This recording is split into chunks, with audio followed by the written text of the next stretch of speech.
Manusia sering banget melibatkan Tuhan dalam berbagai pembicaraan. Sebagai misalnya sebagai pertimbangan penting ya dalam mengambil keputusan dan sebagai sosok tempat manusia menggantungkan harapan.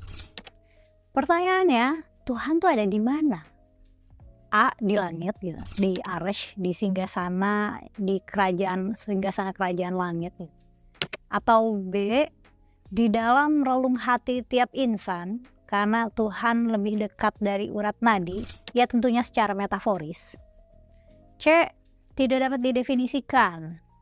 Mungkin karena Tuhan adalah semesta itu sendiri, atau melampaui ruang dan waktu, melampaui semesta, atau Tuhan sendiri adalah keberadaan itu sendiri gitu.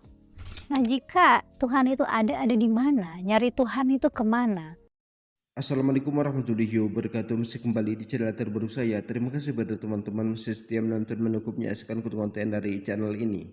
Jadi tentunya kita sudah mendengarkan bagaimana cuplikan videonya. Tentunya seperti yang kita ketahui bersama bahwa Kumela ini lagi banyak diperbincangkan di media sosial, di mana dia pernah mengatakan kalau dia ini pernah mondok, hafal 30 juz Al-Quran. Kemudian dia ini katanya pernah jadi guru ngaji, sering juga dibawa ke majelis taklim dari pondok pesantrennya. Tapi kalau kita perhatikan dari pembicaraan si Kumela ini sepertinya dia sudah jadi ateis, keluar dari agama Islam. Tidak percaya dengan adanya hari kiamat, hari akhirat, tidak percaya dengan adanya Tuhan. Dia bertanya, Tuhan itu ada di mana? Kemudian dia mengatakan bahwa cerita Nabi di dalam Al-Quran itu hanya sebuah dongeng, seolah-olah ini hanyalah karangan Nabi Muhammad SAW. Kemudian dia pernah mengatakan, ini lucu, yang pakai jilbab masuk surga, yang nggak pakai jilbab masuk neraka. Ini lucu. Seperti itu. Kemudian dia mengatakan bahwa agama Islam itu adalah agama perang. Kemudian dia pernah mengatakan sholat itu tidak ada artinya.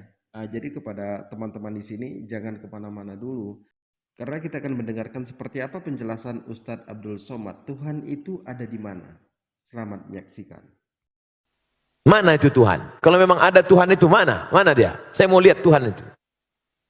Itu pertanyaan tertua dalam surat Al-Baqarah ketika Bani Israel yang dibawa oleh Nabi Musa menyeberang dari Mesir menuju Palestina.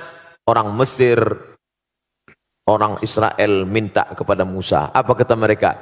Ya Musa lan nu'mina laka hatta narallaha jahrah. Kami tidak mau percaya kepadamu sebelum kami melihat Tuhan itu nyata di depan mata kami. Mana Tuhan itu Musa? Maka nanti kalau teman-teman ada orang nantang gitu, mana Tuhan itu? Habis itu tempeleng dia langsung.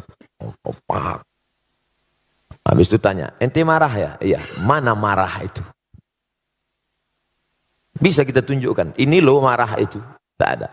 Marah, benci, rindu, cinta, rasa, tak ada. Maka setiap orang yang ingin mengungkapkan rasa dengan kata-kata, kata terlalu miskin untuk mewakili rasa. Semua kata yang diungkapkan untuk mewakili rasa yang tak kelihatan itu, semua kata itu dusta. Contohnya, ini yang baru-baru kenal lalu ingin nikah, perempuannya nggak mau diajak nikah. Apa kata si laki-laki?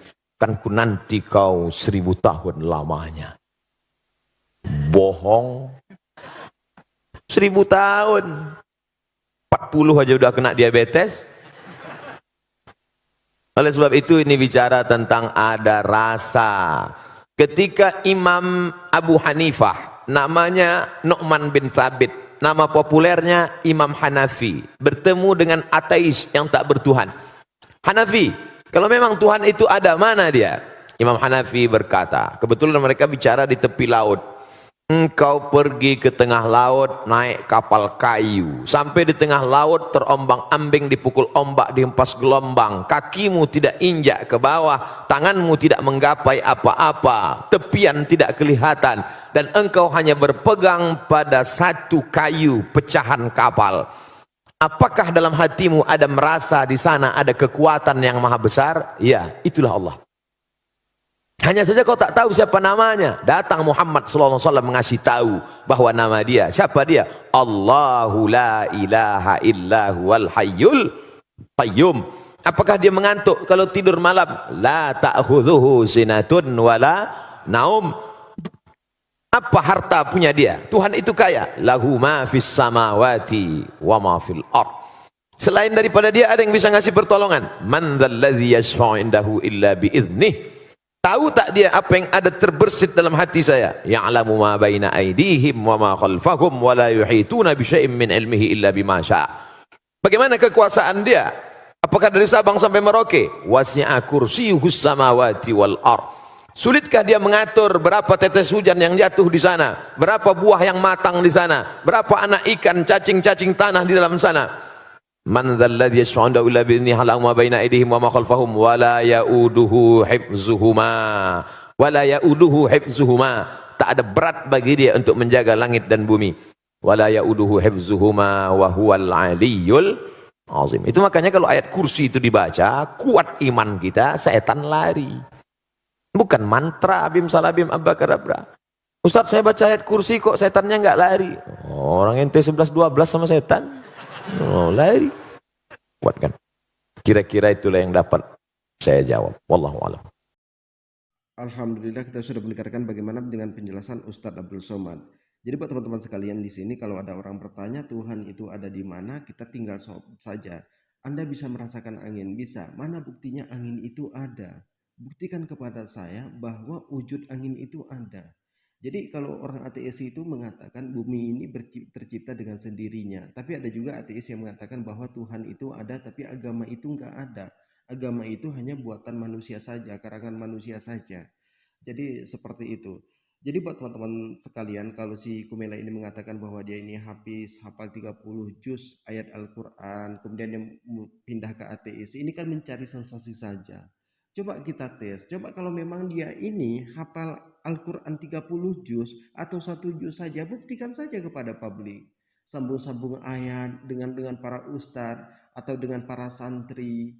Mungkin dengan para ustadz itu tinggilah ilmunya, malu si Kumela ini. Dengan para santrinya, silakan sambung ayat kalau memang hafal 30 juz.